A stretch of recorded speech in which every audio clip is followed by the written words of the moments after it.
కర్మలందు జన్మ కలుగుచునుండును,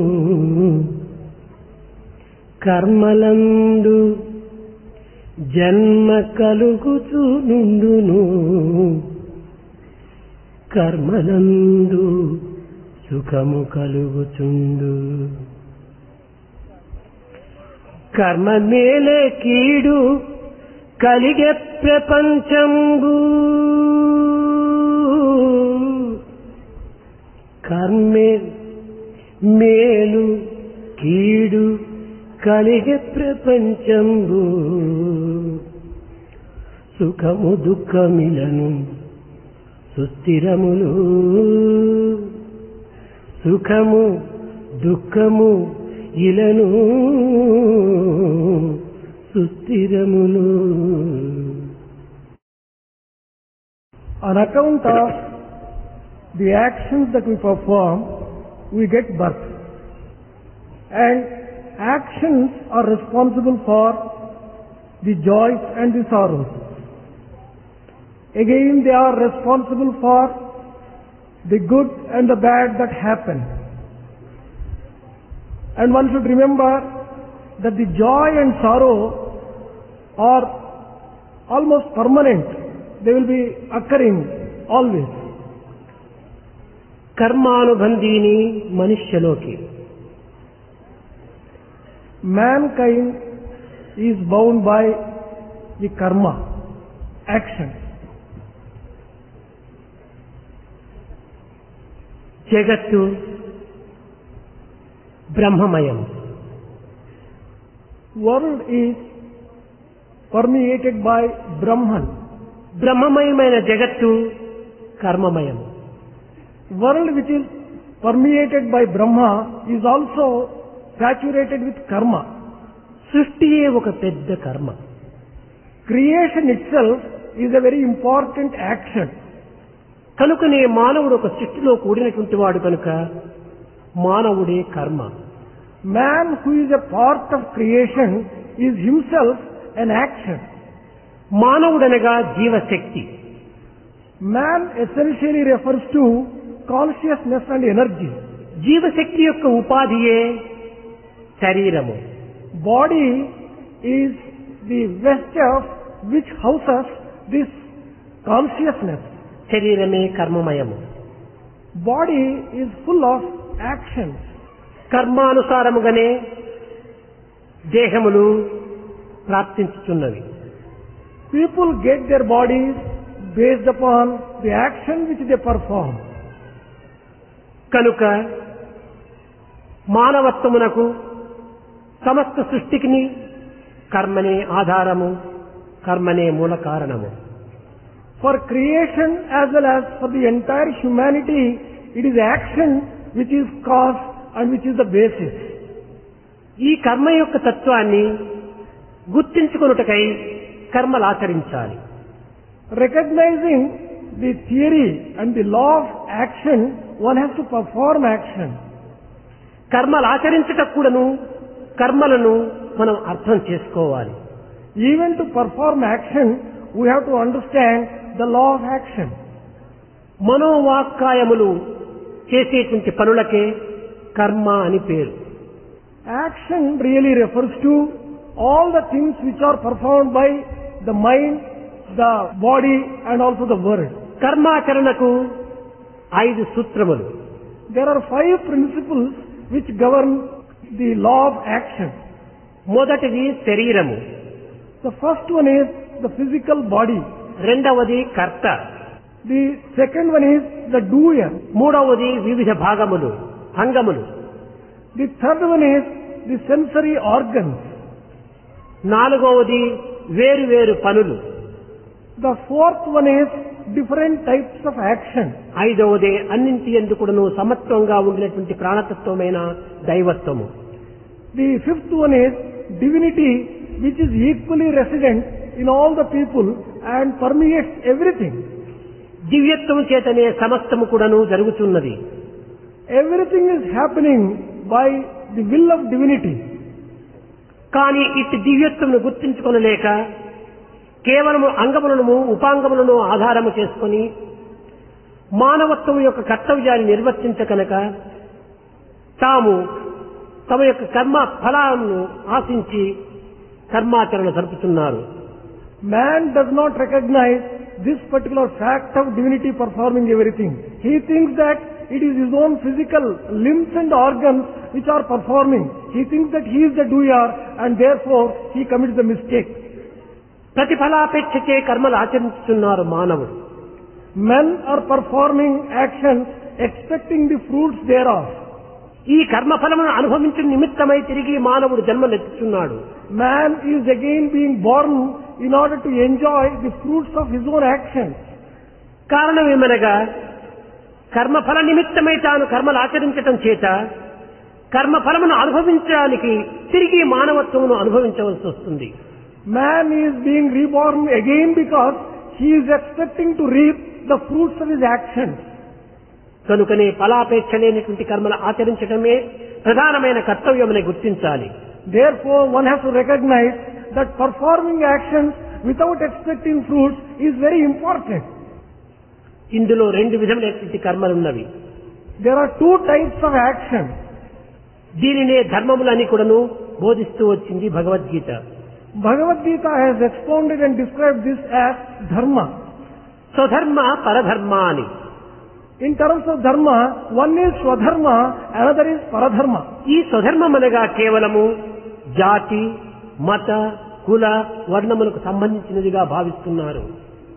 People think that swadharma refers to the actions performed with reference to the caste community and such other worldly aspects. ఈ స్వధర్మమే శ్రేయస్సని కూడాను విశ్వసిస్తున్నారు. People also consider performing swadharma is good for them. కానీ ఇది శ్రేయస్సే ప్రేయస్సే అయినప్పటికీ తాము తలంచినట్టుగా ఇది జాతి, మత, కులములకు సంబంధించినటువంటిది కాదు. While it is true, but the swadharma does not refer to the caste community, the religion and the nationality. స్వ అనగా ఆత్మ. Swa refers to Atma. ఆత్మకు సంబంధించినటువంటి ధర్మమే స్వధర్మము. Dharma which is according to the canons of Atma is Swadharma. ఇది మారునది కానీ ఇంకే విధమైనటువంటి యొక్క రూపము ధరించినది కానీ కాదు. This doesn't have the form of a man or any other particular form. ఇది నిర్గుణ నిరంజనములచే కూడినటువంటిది. Dharma is Nirguna and Niranjana. ఇది సత్యనిత్యమైనటువంటిది. This is also truth and permanent. ఎట్టి మార్పులు కూర్పులు కలగనటువంటిది. This does not undergo any modifications and change. ఆత్మకు సంబంధించినటువంటిది. This is associated with Atma. కనుకనే ఆత్మ సంబంధించినటువంటి యొక్క ధర్మమునే మానవులు ఆచరించాలని ఇదే శ్రేయస్సని కూడాను గుర్తించాలి. Therefore, it is necessary to recognize that dharma refers to Atma and performing such a swadharma is always good and beneficial. పరధర్మం అనగా ఇది కేవలము దేహమునకు సంబంధించినటువంటిది. Paradharma refers to dharma associated with body. ఇది రాగద్వేషములతో కూడినటువంటిది. This is associated with likes and dislikes. అహంకార మమకారములతో చేరినటువంటిది. This is also associated with egoism and mindness. కనుకనే ఇది చాలా ప్రమాదమైనటువంటిది. Therefore, this is rather dangerous. కనుక స్వధర్మం అనేటువంటిది శ్రేయస్సని, పరధర్మమును చాలా ప్రమాదకరమైనటువంటిదిగా పోల్చుకుంటూ వచ్చింది Bhagavad Gita. Bhagavad Gita therefore has expounded that performing swadharma is beneficial and good and performing paradharma is beset with lot of danger. అనగా దేహధర్మ ఏనాటికైనను ఈ ఫలప్రాప్తిని అనుభవించే నిమిత్తమై తిరిగి దేహమును ధరించవలసి వస్తుంది. The meaning of this is that deha dharma, dharma associated with body, is always expecting fruits thereof and therefore దేహముతో ఆచరించేటువంటి సర్వ కర్మలు కూడాను ఫలప్రాప్తి నిమిత్తమై ఆచరిస్తున్నారు.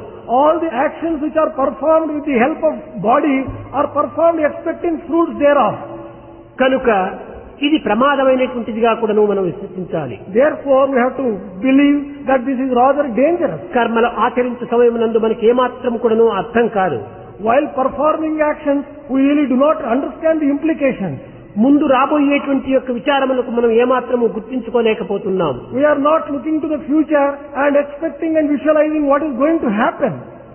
బోనులో ఉండినటువంటి యొక్క ఉల్లిపాయ వాసనకై ఉరుకులెత్తేటువంటి ఎలుకల వలె ముందు ఏమి జరుగునో ఏమవుతుందో ఏమి ఉన్నదో అనేటువంటి విషయాన్ని కూడా మనం విస్మరిస్తున్నాము. We are something like rats which are attracted by the onion in the cage. We are not knowing what is going to happen in future when we perform some action. తాత్కాలిక విషయ సంపద నిమిత్తమై మనం ఆచరించేటువంటి కర్మలన్నీ కూడాను మున్ముందు అది ఒక బంధహేతువుగా ఉంటున్నవి. Whatever actions are performed temporarily expecting some fruits are going to bind us in future. కానీ ప్రస్తుత జన్మను సార్థకం చేసుకునే నిమిత్తమై మనము సత్కర్మలను ఆచరించడానికి ప్రయత్నించాలి. Therefore we have to make an effort to perform good actions. ఇందులో కూడాను 3 రకములైనటువంటి కర్మలు ఉంటున్నవి. Even in this aspect also there are 3 types of karma. ఈ 3 కూడాను గుణములతో కూడినటువంటివి. All these 3 are associated with guna qualities. కర్మ, రాజసిక కర్మ, తామసిక కర్మ అని.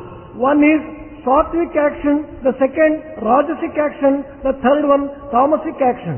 అహంకార మమకారములకు సంబంధము లేక, without having any reference to the ahankara, egoism and mindness, ఫలమును ఆశించక, without expecting any fruits thereof, సర్వకర్మ భగవత్ ప్రీత్యార్థమై ఆచరించేటువంటి యొక్క కర్మలు సత్కర్మలు. performing all the actions as an offering to the God are good actions and satkarmas. ఇది కేవలము Believing this to be only దైవాన్ని తృప్తిపరిచే నిమిత్తము, దైవాన్ని ప్రసన్నులు గావించుకునే నిమిత్తము, దైవ ప్రీతిని అనుభవించగోరే నిమిత్తము ఇవి ఆచరించేటువంటి సద్గుణములతో కూడినటువంటి కర్మలు. actions which are performed associated with great virtues are performed for the pleasure of God, for winning the favor and grace of God and for the satisfaction of God. అహంకార మమకారములతో ఫలాపేక్షతో చేసినటువంటి కర్మలన్నీ కూడాను రాజసిక కర్మలు. Actions performed with a sense of egoism and also with a sense of belongingness and attachment, these are all rajasika karmas. ఇవి కేవలము సామాన్యమైనటువంటి మానవులు ఈ జగత్తునందు నిత్యమును ఆచరించేటువంటి యొక్క వృత్తులు. These are the actions which are performed generally by all ordinary human beings in the world. పృథివీపై కలిగినటువంటి ప్రతి మానవుడు కూడాను ఈ రాజసిక సంబంధమైనటువంటి యొక్క కర్మలనే అధికంగా అనుభవిస్తున్నాడు. Every man who is living on earth tends to perform rajasic karmas in large quantities and number. వీటిని సాత్వికంగా మార్చుకున్నటకు ప్రయత్నించాలి. One has to make an effort to transform them into sattvic action. మూడవది తామసిక కర్మ. The third one is tamasic action. ఇది కేవలము స్వార్థము సప్రయోజన నిమిత్తమై పరులను హింసించటము, పరులను బాధించటము, పరపాలను తీవటము ఇలాంటి కృత్యములతో కూడినటువంటిది. Actions which are performed with selfishness and selfish interest and performed to hurt people, to harm people and to give trouble people. ప్రాణహింసతో కూడినటువంటిది. These are also associated with violence and harming people. భూతదయారహితమైనటువంటిది. This is compassionless. ఇది సంకుచితమైనటువంటి యొక్క భావములతో కూడినటువంటిది. These are also associated with narrow-mindedness. పూర్తి స్వార్థమైనటువంటిది. Entirely and absolutely selfish they ఈ are. తామసికము చాలా ప్రమాదకరమైనటువంటిది. These tamasic actions are very dangerous. కనుకనే మానవుడు తెలిసియో తెలియకనో నిత్య జీవితంలో అనేక కర్మలు ఆచరిస్తూ ఉంటాడు. Knowingly or not knowing the implications, man will be performing different types of actions in his day-to-day life. కనుకనే ఈ కర్మల యొక్క పరిహార నిమిత్తమై In order to overcome the bad implications of these actions, 5 విధములైనటువంటి యజ్ఞములు నియమించినాడు. they have prescribed 5 types of yajna. ఒకటి దేవయజ్ఞము, First one is Deva Yajna. రెండవది పితృయజ్ఞము, The second one is Pitru Yajna. మూడవది భూతయజ్ఞము, The third one is Bhuta Yajna. నాలుగవది మనుష్య యజ్ఞము, The fourth one is Manushya Yajna. ఐదవది ఋషి యజ్ఞము. The fifth one is Rushi Yajna. దీనినే బ్రహ్మయజ్ఞమని కూడాను భావిస్తుంటారు. The fifth one is also described as Brahma Yajna. ఈ యజ్ఞముల యొక్క అంతరార్థములను మనం గుర్తించడానికి ప్రయత్నించాలి. We have to understand the inner meaning of all these yajnas and sacrifices. మానవుడు నిత్య జీవితములో తాను ఆచరించేటువంటి కర్మల యందు అనేక ప్రాణులు మరణిస్తున్నవి. While carrying on the day-to-day activity of man, a number of insects and living beings die. మనకు తెలియకుండానే రుబ్బుటలో, దంచుటలో, నూరుటలో అనేక ప్రాణములు పోవుతున్నవి. When we are performing actions of pounding, grinding and such other activity, a number of living beings, they lose their life. ఇవి మనం తెలిసి చేసేటువంటి పాపములు కాదు. These are things which are performed not knowingly. మనకు తెలియకుండానే ఎన్నో జీవులు నశించుతున్నవి.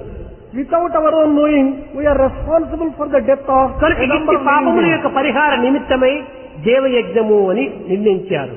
In order to overcome the sinful implications of these actions, Deva Yajna is prescribed. ఇంతియే కాక Not merely this. మన దేహమునందు అంగమునందు కూడాను రసస్వరూపులై దేవతలు నివసించుతున్నారు. In our physical body, in each limb, gods are living in the form of rasa. అందువలననే అంగీరసులు అని వీరికి పేరు. That is why these gods have been given the name of Angirasa. కనుక రసస్వరూపులై మన అంగములను పోషించుతూ రక్షించుతూ ఉండటం చేతనే వారికి కృతజ్ఞతాపూర్వకంగా వారిని కొన్ని స్మరించటము, భ్రమించటము, కొంత చింతించటము, ధ్యానించటము, ఇలాంటి కార్యములు యందు స్వాధ్యాయం జరపటము మన యొక్క నిజమైనటువంటి యొక్క కర్తవ్యం. Therefore, these gods who have been protecting various limbs, who have been fostering various limbs, they will have to be remembered and they will have to be pleased. And actions which are performed to please them is called Deva Yajna, Deva sacrifice. నిద్రావస్థల యందు, దుర్శక్తి అవస్థల యందు, మనకు తెలియనిటువంటి సమయములందు ఈ దేహమును ఆ దేవతలే రక్షిస్తూ వస్తుంటారు. During periods of sleep and periods when we are not really conscious of ourselves, it is these gods who take care of our bodies. ఈ పవిత్రమైనటువంటి దేహము కర్మాచరణ నిమిత్తమై కలిగినదనేటువంటి సత్యాన్ని గుర్తించినటువంటి వ్యక్తులు ఈ కాయమును పోషించేటువంటి యొక్క దేవతలకు కృతజ్ఞత తెలపటము వారి కర్తవ్యం. People who recognize this fact that this body has been given for performing action and which has been protected by these various gods, you have to be grateful to them.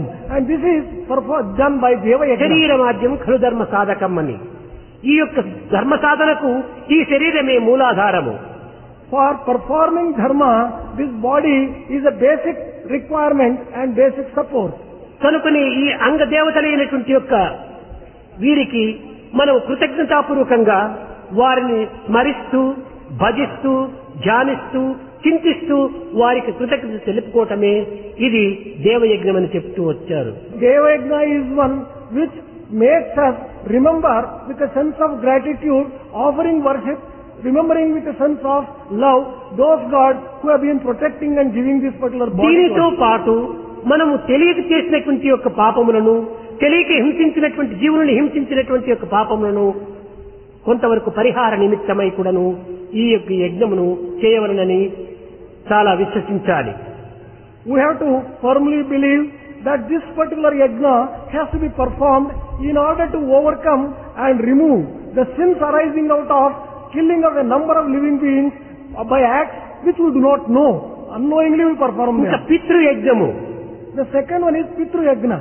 ఈ పితృయజ్ఞము యొక్క అంతరార్థాన్ని కూడా మనం విచారించాలి. We have to understand the inner meaning and significance of Pitru Yajna. కట్టెలు కొట్టునప్పుడు, While preparing the fuel, కొమ్మలు విరుచునప్పుడు, while felling the trees and the పువ్వులు branches, కోయునప్పుడు while plucking the flowers, ఎన్నో ప్రాణులు మరణించుతున్నవి. so many living beings lose their lives by such acts of us. కనుక ఈ కర్మలు ఆచరించే సమయంలో ఈ ప్రాణులు మరణించడం చేత ఈ మరణమునకు కారణము తానే అని గుర్తించుకొని ఈ పాప పరిహారార్థమై కూడాను పితృయజ్ఞము గావించాలనేటువంటి యొక్క మార్గమును మనము అవలంబిస్తూ రావాలి. We have to recognize this particular fact that would be responsible for killing a number of living beings in these actions. In order to remove the sins arising out of this, we have to perform Pitru Yajna. ఇంతియే కాక ఈ దేహమునకు మూలకారకులు తల్లిదండ్రులు. Not merely that, the people who are responsible for this body is our parents. మన రక్తము, మన ఆహారము, మన యొక్క మెదడు, మన యొక్క తెలివితేటలు ఇవన్నీ కూడాను తల్లిదండ్రుల యొక్క ప్రసాదమే. We have to consider that our physical body, the blood, the food and the head, everything is a gift of our own parents. Head and blood. Food, head and blood, they are all the gifts of parents. కనుక ఈ పవిత్రమైన మానవ జన్మము అనుగ్రహించి ప్రసాదించినటువంటి ఈ యొక్క తల్లిదండ్రులకు మనం ఎంతయో రుణపడి ఉంటున్నాం. We are greatly indebted to parents who have bestowed on us this particular body, which is very useful for us in performing dharma. వారు బ్రతికి ఉండినంత వరకు కూడాను వారిని ప్రసన్నులు గావించి వారిని సంతృప్తిపరిచేటువంటి కర్మలు మనం ఆచరించాలి. As long as they are alive, we have to conduct ourselves and perform actions which will give them joy and pleasure. వారు మరణించిన తర్వాత వారి జ్ఞాపకార్థమై ఏర్పడినటువంటివే ఈ యొక్క శ్రాద్ధములు. Shraddha ceremony has come up in order to give them satisfaction even after their death. ఇట్టి శ్రాద్ధ కర్మల చేతనే ఆ పితృదేవతలను సంతృప్తిపరచి వారికి సరి అయినటువంటి ప్రసన్నులు గావించుకోవాలి. Shraddha ceremony has to be performed in order to give them joy and get their pleasure and their grace. ఈ కారణ నిమిత్తమై పితృయజ్ఞం కూడాను ఏర్పడుతూ వచ్చింది. Pitru Yajna has come upon in order to satisfy this particular requirement also. భూత యజ్ఞము. The third one is Bhuta Yajna. మనము స్నానము చేయునప్పుడు, While taking bath, ఇల్లు ఊడ్చునప్పుడు, while sweeping the floor, బట్టలు ఉతుకునప్పుడు while washing the clothes, ఎన్నో ప్రాణులు మరణిస్తున్నవి. a number of living beings lose their lives.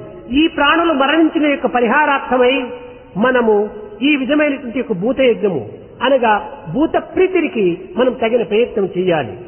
Bhuta Yajna has to be performed in order to give satisfaction to these living beings which would have killed unknowingly. ఇది ప్రాచీన కాలం నుండి కూడాను ఋషుల దగ్గర నుండి ఇది ప్రారంభమైంది.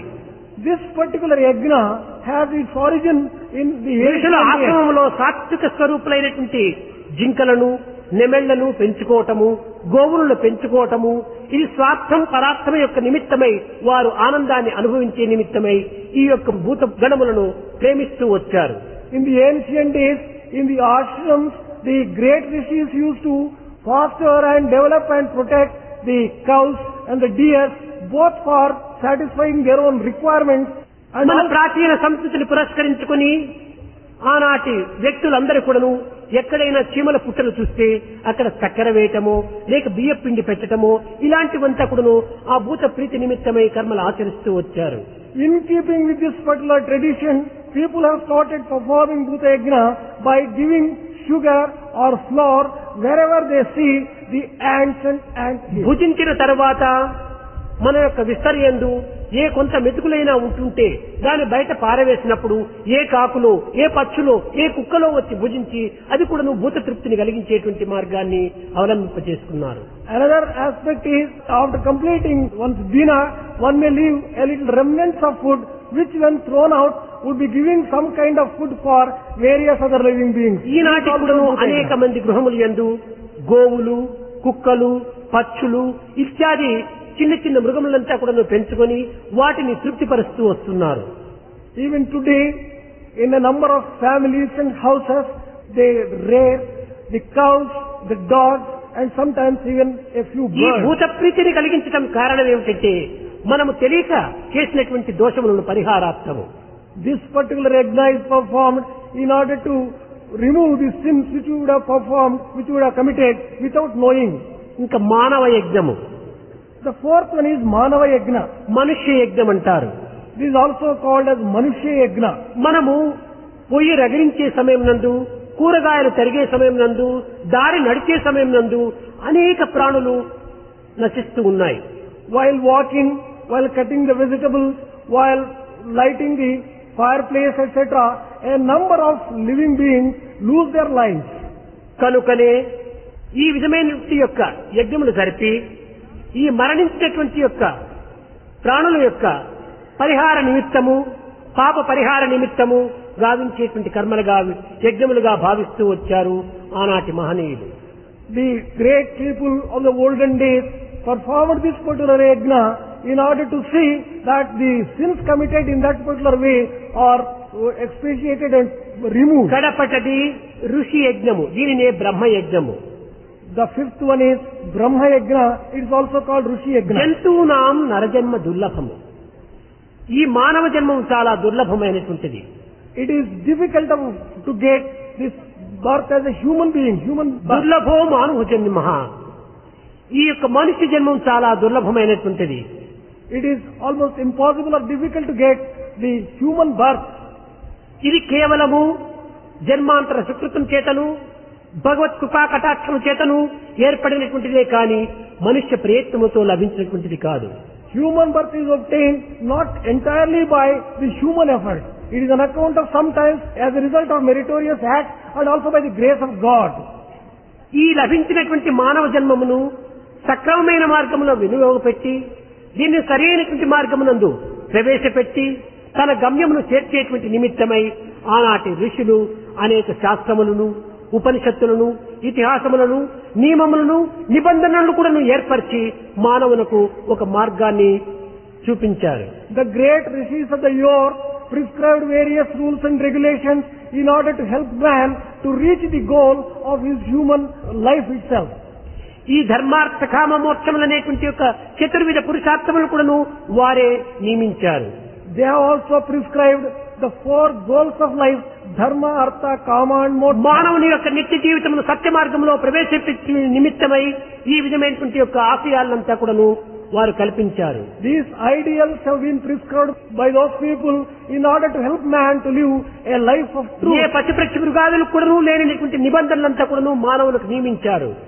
The rules and regulations which do not apply to the birds and animals have been prescribed for man. కారణమేమనగా మానవుడు విచక్షణ జ్ఞానం కలిగినటువంటి వాడు కనుక నిత్యానిత్య పరిశీలన శక్తి కలిగినటువంటి వాడు కనుక ఇలాంటి మార్గమును అవలంబించటము అత్యవసరము. It is so because man alone is bestowed with the discriminating power and he has to use his discrimination and follow on the right path. ఈ పాపములు కూడాను మానవునికి మాత్రమే ఉన్నవి కానీ మిగిలినటువంటి పశుపక్షి మృగాదులకు ఏమాత్రం కూడాను లేవు. These rules and regulations are prescribed only for man and not applicable to the birds, beasts. శాసనములు కూడాను మానవునికే నియమించినారు కానీ పశుపక్షి మృగాదులకు నియమించలేదు.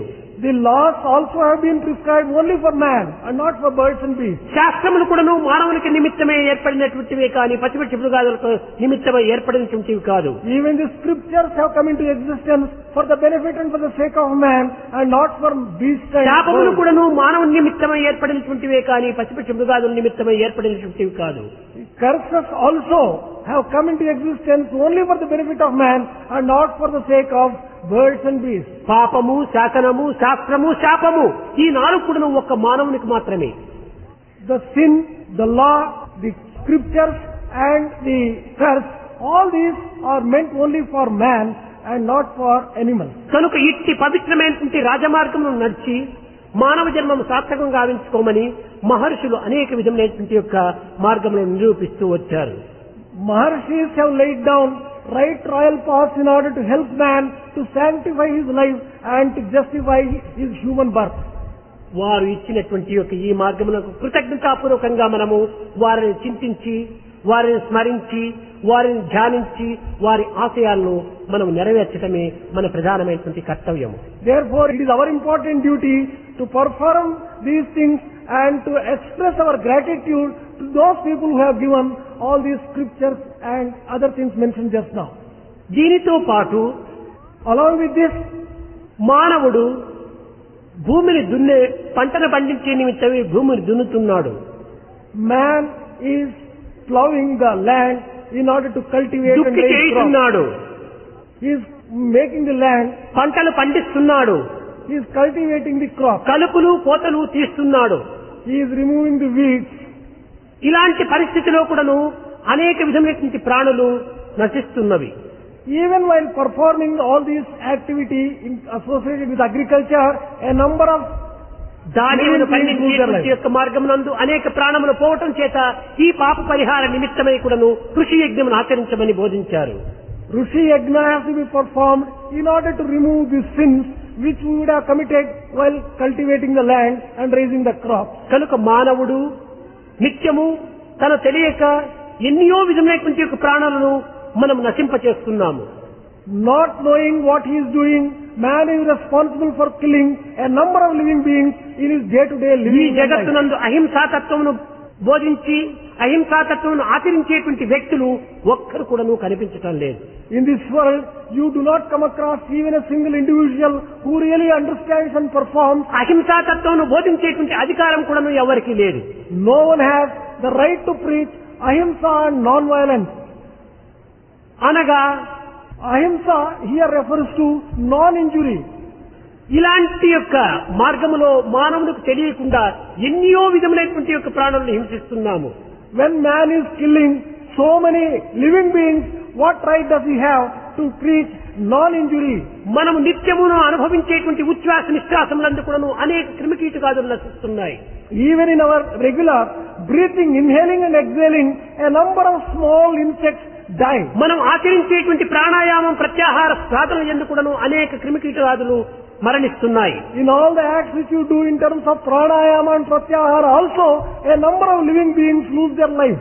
మనం ఆచరించేటువంటి ధ్యాన తపస్సులు యందు కూడాను అనేక క్రిమికీటకాదులు నశిస్తున్నాయి. Even in penance and dhyana and meditation which we do, a number of living beings lose their ఇంకా life. అహింస అనేటువంటి యొక్క దీనికి ఎక్కడ స్థానం ఉన్నది? Where is the room and where is place for క్షణము కూడాను మనం హింసలతోనే కూడి ఉంటున్నాము. when we are injuring and killing so many people? హింసలనే చేస్తున్నాము. We are killing living beings. అయితే But then, మనము తెలిసి మనము చేయకూడదు పాపం. knowingly, we should not commit sin. తెలిసి ఒకరిని హింసించకూడదు. We should not harm and hurt a person knowingly. తెలిసి ఒక ప్రాణమును బాధించకూడదు. Knowingly, we should not cause any. తెలియక చేసేటివి ఎన్నో ఉండవచ్చును. There are a number of things which we perform తెలియక not చేసేవి knowingly. పాపములు కాదు, Acts which are performed not ఇవి unknowingly. పొరపాటు అని చెప్పవచ్చు. They are not sins, they are only mistakes. వీటిని క్షమించడానికి కూడా ఒక విధమైన అవకాశం ఉంటుండాలి. There is room for excusing them. కానీ తెలిసి చేసేటువంటి యొక్క పాపములకు ఇది ఏమాత్రము పరిహారం లేదు. But for acts which are performed knowingly, there is no remedy for it. తప్పక అనుభవించే తీరవల్లు. One has to suffer the consequences of his కనుక actions. మానవుని యొక్క కర్మాచరణ యందు తాను చేసినటువంటి యొక్క కర్మలకు ఫలితముగా అనేక విధమైనటువంటి బాధలను అనుభవిస్తూ ఉంటాము. When man performs a number of actions in that particular form, he has to suffer the consequences of all ఎట్టి that bad actions. విత్తనమును మనం నాటుకుందామో అట్టి మొక్కగానే అట్టి వృక్షముగానే అట్టి ఫలములుగానే మనకు లభిస్తాయి. Whatever seed you sow, the fruits and the tree that you get will depend on the కేవలము seed. మన యొక్క అభిమానాల చేతనే అనేక విధమైనటువంటి కార్యములు సలిపినట్టుగా మనం భ్రమిస్తున్నాము. We are deluding ourselves that we are performing many acts by our own self. ఇది కేవలం అజ్ఞానమే. This is utter ignorance. ఇది చేతు అది చేతు ఇంకెన్నియో చేతును అనిచి ఊహలు పల్లి అలసిపోకు. ఇది చేతు అది చేతు ఇంకెన్నియో చేతుననుచు ఊహలు పల్లి అలసిపోకు. ఏ విత్తులను నాటి ఇచ్చోట నుంచిరో, ఏ విత్తులను నాటి ఇచ్చోట నుంచిరో ఆ ఫలముల మీకు అందుచుండు. విత్తనం ఒకటైన వేరైన ఫలములు లభించుటది చెట్లు సాధ్యమగును. Don't get tired and exhausted by telling that I will do this particular act and that particular act. Whatever seeds you sow, the fruits will depend upon those seeds alone. If you sow one type of seed, how can you reap a different type of fruit? ఎన్ని అయినను పాప పుణ్యాల మనసు, ఎన్ని అయినను పాప కర్మాల మనసు భ్రాంతిచే ఊహలందున అల్లిపోకు. You don't go on imagining by a deluded mind, which is the result of committing a number of sins. ఎన్ని చేసిన అవి అన్ని ఎంచి ఎంచి పుణ్యమైనను ఫలమైన తీయకుండా బ్రహ్మ మీకిచ్చి పంపును బరువు మాల కర్మలన్నీ చేర్చిన కంఠమాల. Whatever number of actions you have performed, not leaving even one. The appropriate results of all these things Brahma will give and adorn you with a garland of the fruits of actions. కనుకనే మనము త్రిమూర్తి ఆరాధన చేసి మనము చేసినటువంటి త్రికాలముల యొక్క పాపమును కూడా పరిహారం గావించుకునే నిమిత్తమై ప్రాతః సంధ్య, మధ్యాహ్న సంధ్య, సాయం సంధ్య అని ప్రాతః పూజ, మధ్యాహ్న పూజ, సాయం పూజ అనేటువంటివి ఏర్పడుతూ వచ్చాయి. In order to overcome all the sins which would have performed in different ways, the three types of sandhya, pratah sandhya, morning sandhya, and sandhya performed in the afternoon, sandhya performed in the evening, they have been prescribed. Similarly, the worship, morning worship, worship in the noon, and worship in the evening have been prescribed. సూర్యుడు తెల్లవారి బ్రహ్మస్వరూపుడు. Sun God may be described as Brahma in the morning. మధ్యాహ్న సమయం నందు ఈ సూర్యుడు ఈశ్వర స్వరూపుడు. The same sun God is Ishvara during the noon. సాయంకాల సమయం నందు ఈ సూర్యుడే విష్ణు స్వరూపుడు. By evening, the same sun God may be described as Vishnu. కనుకనే త్రిసందర్యందు కూడాను త్రిమూర్తుల యొక్క ఆరాధనగా జరిగిపోతూ ఉంటుండాలి. That is why these three sandhyas have been prescribed as the worship of Trinity, three కానీ gods. ఇట్టి సత్యాన్ని గుర్తించి వర్తించేటువంటి వ్యక్తులు చాలా అరుదుగా ఉంటుంటారు. But people who recognize this truth and perform these actions are becoming rather rare. కనుకనే మనకు తెలియక అనేక కర్మలు ఆచరిస్తున్నాము కనుక ఈ కర్మ పరిహారాల నిమిత్తమై మనము ఈ రకమైనటువంటి యొక్క 5 యజ్ఞములు కూడాను నిత్యము మనము గావించాలి.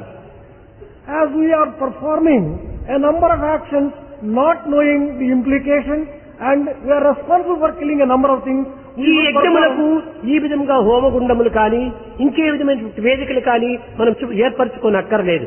Every day we will have to perform these 5 yajnas. For performing these 5 yajnas, there is no need for preparing the type of తల్లిదండ్రుల yajna. ఆజ్ఞను శిరసావహించి Obeying the commands of the Lord, దేవతలను చింతించి remembering the gods, మన ఇంటి యందు ఉన్నటువంటివో లేక బయట ఉన్నటువంటి యొక్కవో ఏదైనా సమయం వచ్చినప్పుడు ఆ ప్రాణులకు కొంత ఆహారం అందించి we can offer little food, a little food to లేక ఒక different types of బిచ్చగాడికైనా living ఇంత అన్నం పట్టెడు అన్నం పెట్టి beings. You can give a little food for the beggar at కొన్ని least. కుక్కలకైనా ఇంత అన్నం పెట్టి You can offer a little food at least for a dog.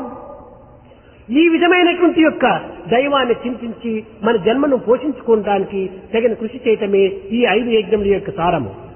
The sum and substance of all these 5 yajnas is to do such good acts and sanctify our own life.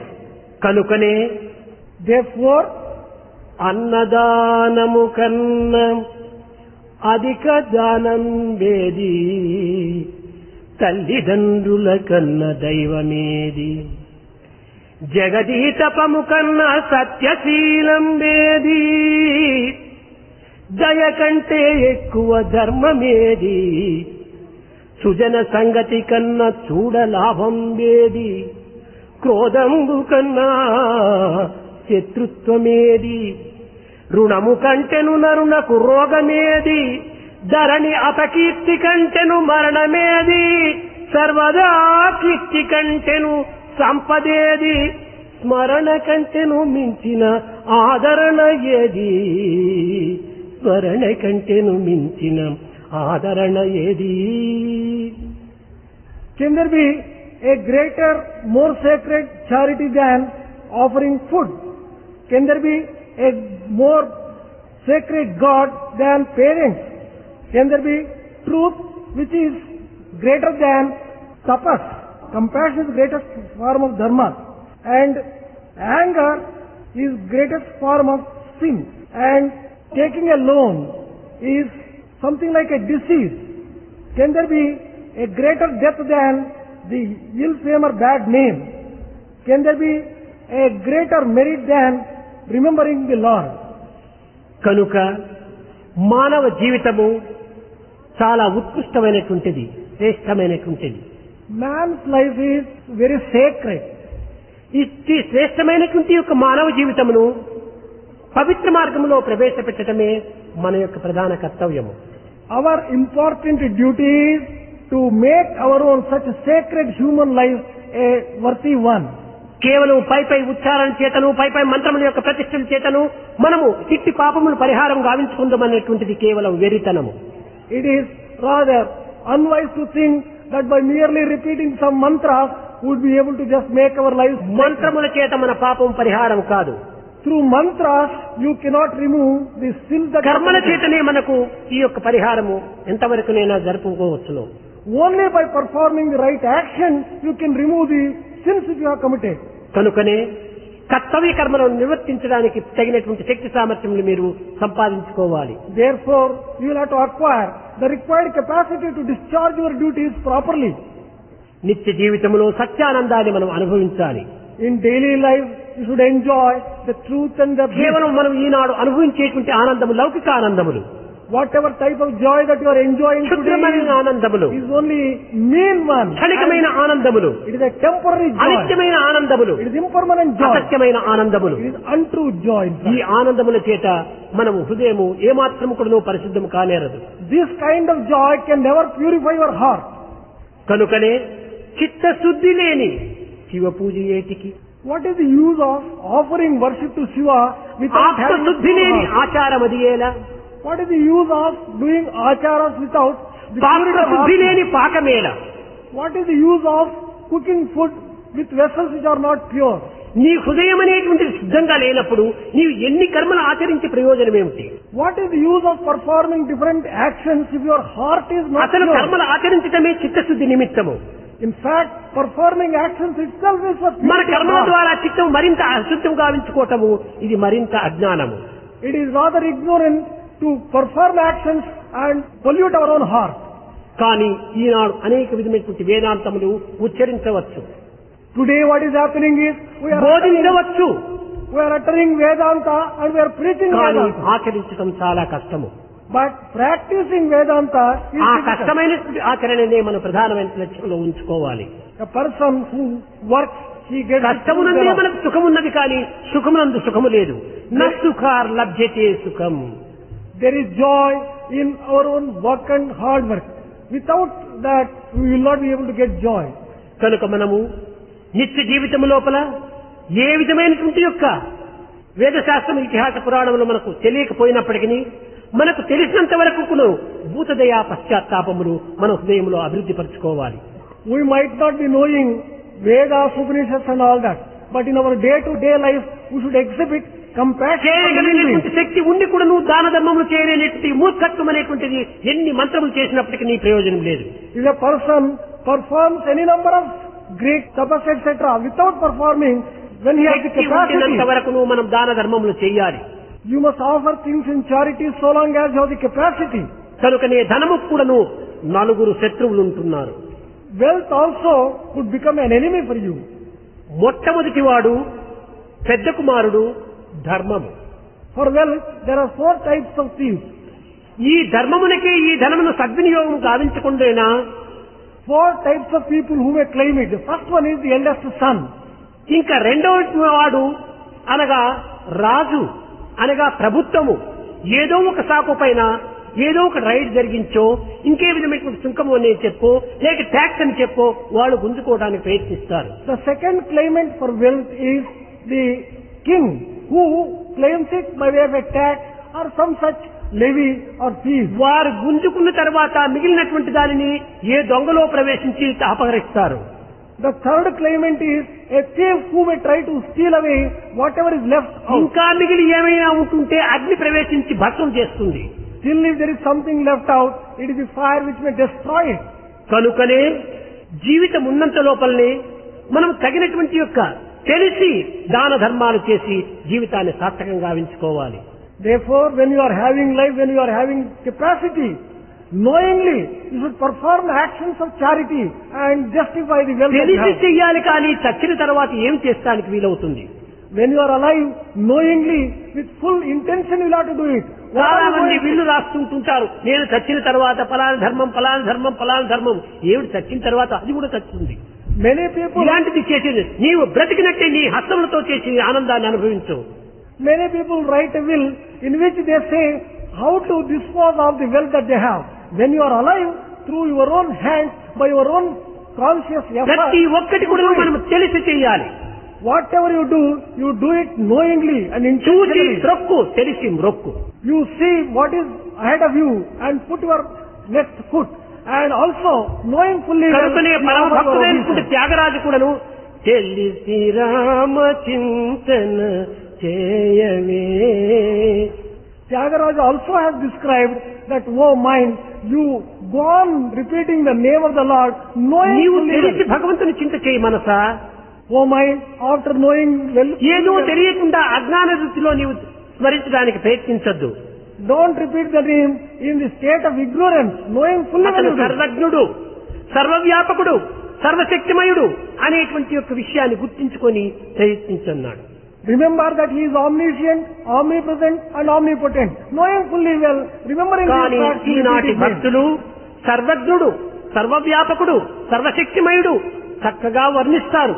కానీ పనుల్లోపల ప్రవేశపెట్టేటప్పటికీ తుస్సు బుస్తని బయలుదేరుతుంటాది. But devotees of today, they go on describing God as omnipresent, omnipotent and omniscient.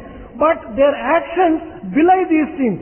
ఈనాటి మన యొక్క ప్రవర్తనలన్నీ కూడాను పూజారుకు మాత్రమే ఒక హద్దుగా ఉంటున్నాయి. Today's devotion is restricted only to the puja room and ఈ పూజారూములో ఉండినంత సేపు మాత్రం పరమ శాంతిగా ఉంటారు. so long as you are in the shrine, you will be experiencing immense peace. భగవంతుని చాలా ప్రార్థిస్తూ ఉంటారు. You will be offering and praying to the Lord from the core of the ఆ heart. గది దాటి యువతల అడుగు పెట్టినా ఇంకా పనివారిపైన, వారిపైన, వీరిపైన అనేక రకమైనటువంటి యొక్క ఉద్రేకాలు బయలుదేరుతుంటాయి. The moment you step out of the shrine room, you become agitated and go on shouting on everyone that you come ఇది across. కాదు మన నిజమైనటువంటి యోగము, ఇది కాదు మన నిజమైనటువంటి ధ్యానము, ఇది కాదు మన నిజమైనటువంటి భక్తి. This is not true yoga, true dhyana or true devotion. సతతం యోగిన నిరంతరము కూడాను శాంతితో, ప్రేమతో, సత్యముతో జీవితాన్ని అంకితం గావించాలి. One should be in a state of yoga continuously, and continuously one should practice love and devotion. భగవంతుని ముందు అనేక భరతనాట్యాలు ఆడుతుంటారు. Before God, different types of ఈ వినయ విధేయతలు అనేటువంటిది కేవలము ఆషాఢభూతిని వేషాలుగా కనిపిస్తుంటాయి. the obedience and the humility exhibited are only కొంచెం hypocritical. మొరుగుపోయినా ఇంకా సాక్షాత్ దుర్వాసులో, విశిష్టులో, అంబరీషులో ఇంకే విధమైనటువంటి మార్గాల్లో అవలంబిస్తుంటారు. Before God, all these things are shown as an exhibition. But ఈ విధముగా మారటం అనేటువంటిది ఏమాత్రం కూడా మంచిది కాదు. once you are out of sight, you become your own real self, and సమయమును పురస్కరించుకొని కొన్ని పదములు మార్చుకోవచ్చును. depending upon the circumstances, you may change your tone and words used. కానీ హృదయాన్ని మాత్రం మార్చుకోరాదు. But you should never change your heart. ఇలాంటి వారి హృదయం కేవలం ఒక రాక్షస హృదయం అనే చెప్పవచ్చు. The heart of such people who go on changing from moment to moment, they are demonic hearts. కనుక మనము సూచితకు మానవుల వలె ఉంటుండి మన ప్రవర్తన రాక్షస ప్రవర్తనలుగా ఉంటుంటే ఇంక దైవత్వం ఏ రీతిగా మనకు ప్రాప్తిస్తుంది? For appearance, if we are human beings, by actions, if we are demons, how can we get the grace of God? ఈనాడు ప్రపంచంలో మానవత్వం అనేటువంటిది ఎక్కడ కూడా కనిపించటం లేదు. The human nature and human qualities are not seen in this world in any small little అనేక measure. మంది సాధకులంతా కూడాను భగవంతుని అన్వేషిస్తున్నాము, భగవంతుని వెతుకుతున్నాము, భగవంతుని వెతుకుతున్నాము అంటున్నారు. A number of aspirants say that they are searching for God. సర్వత్రా ఉండినటువంటి భగవంతుని వెతకటం ఎందుకు? ఎక్కడ వెతకటము? When God is omnipresent, where is the need for searching? తాను భక్తుడు కాదు కనుకనే వెతుకుతున్నాడు. Because he is not a devotee, he is making a search. నిజమైన భక్తుడైతే వెతకనక్కర్లేదు.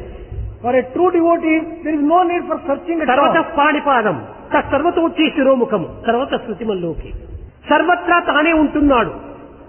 For a true devotee, he finds God everywhere. ఈనాడు భగవంతుని భక్తుడు వెతకటం లేదు. Today, devotee is not searching God. భక్తుడే భక్తులను భగవంతుడు వెతుకుతున్నాడు. In fact, God is searching for a true ఎక్కడ devotee. సరైన భక్తుడు ఉన్నాడా అని వెతుకుతున్నాడు. He is searching to find out where ఈ is true వెతకడం devotee. ఎందుకంటే ఎక్కడ చూసినా సరైన భక్తుడు లేడు కనుకనే వెతుకుతున్నాడు. The reason for his searching for a true devotee is wherever you see, you don't get a true devotee at all. ఈనాటి మన భక్తి అంతా కూడాను reverse. The type of devotion that we are having is in the భక్తుడు reverse order. భగవంతుని వెతుకుతున్నాడు అనేది పోయి భగవంతుడే భక్తుల్ని వెతుకుతున్నాడు ఈనాడు. Today, instead of devotees searching for God, God is searching for devotees. కనుక మనము భగవంతుడు మనల్ని వెతకనివ్వకుండా మనమే భగవంతుని దక్కించుకొని చిక్కించుకునేటువంటి ఉపాయాన్ని మనం తీసుకోవాలి, సాధించాలి. Today, what we'll have to just do is, we have to just get the capacity to get the grace of God.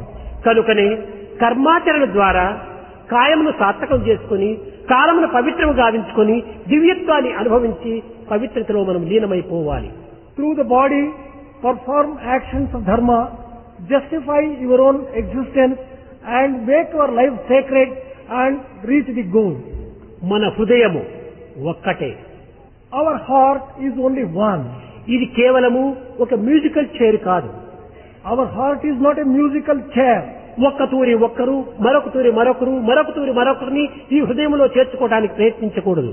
We should not introduce one day one particular person into our heart. నిజమైనటువంటి భక్తుడు ఉండవలసినటువంటి లక్షణాన్ని మనం గుర్తించుకోవడానికి ప్రయత్నించాలి.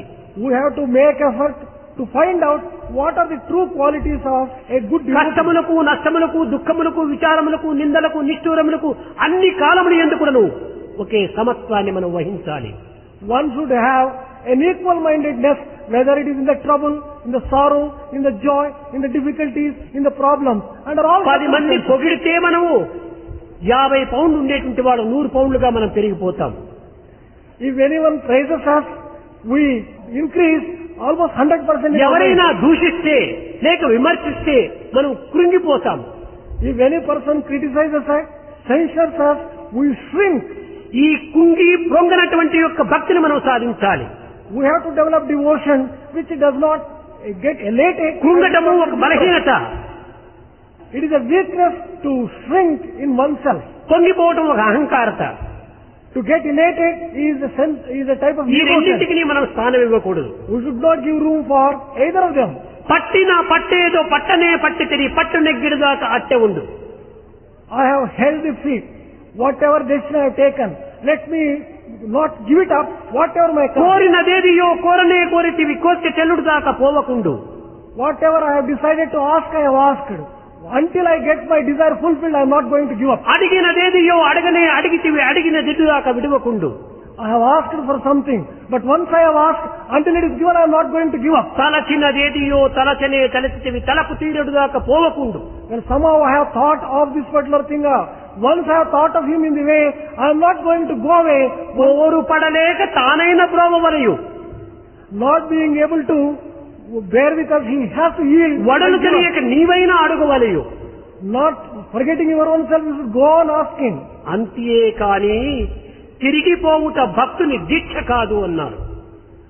But then, it is not a true quality of a good devotee to go away just like that. ఇది భక్తుని యొక్క లక్షణాలు. These are the qualities of a devotee.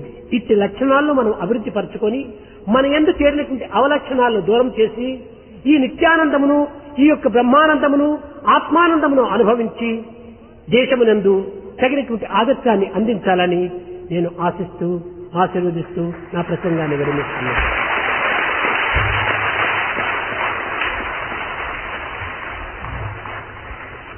We have to develop these qualities and foster these qualities. And we have to become distant for bad qualities. And we should enjoy Nityananda, Brahmananda and all that. And thus I bring my discourse to a close.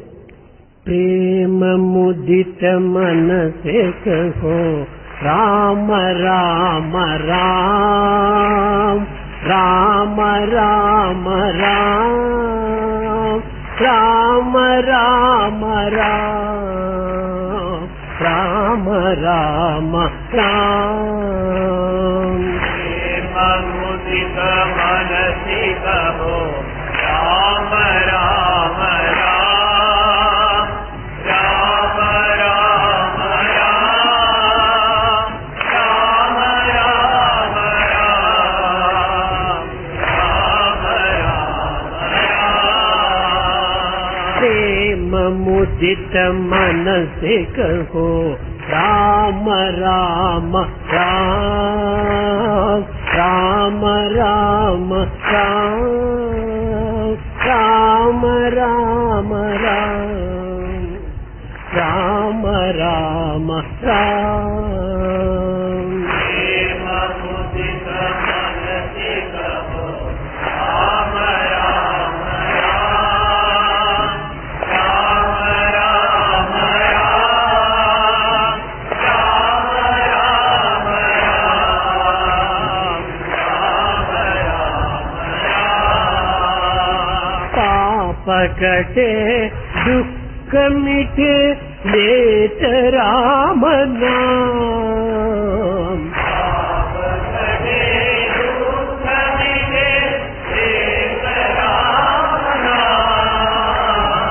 भव समुद्र सुखद नाव एक राम नाम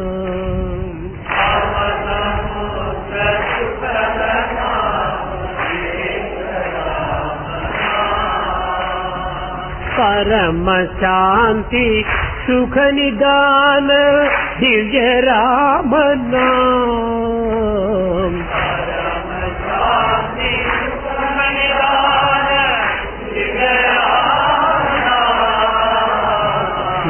निराधार को आधार एक राम नाम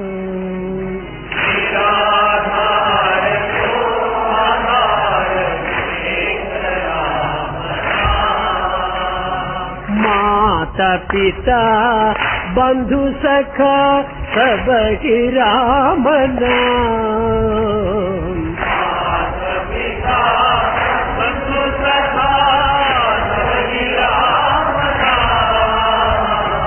भक्त जनर जीवन धन एक राम नाम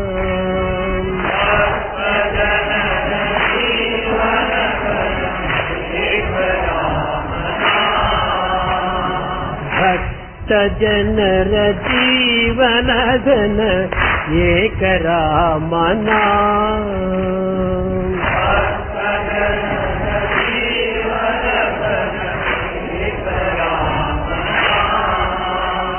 राम राम राम राम राम राम राम राम श्री राम राम राम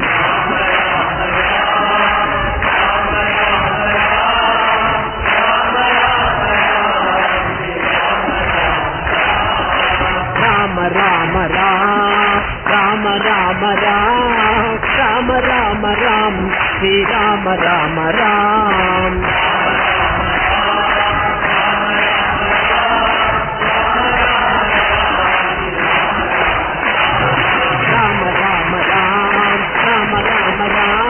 राम राम राम श्री राम राम राम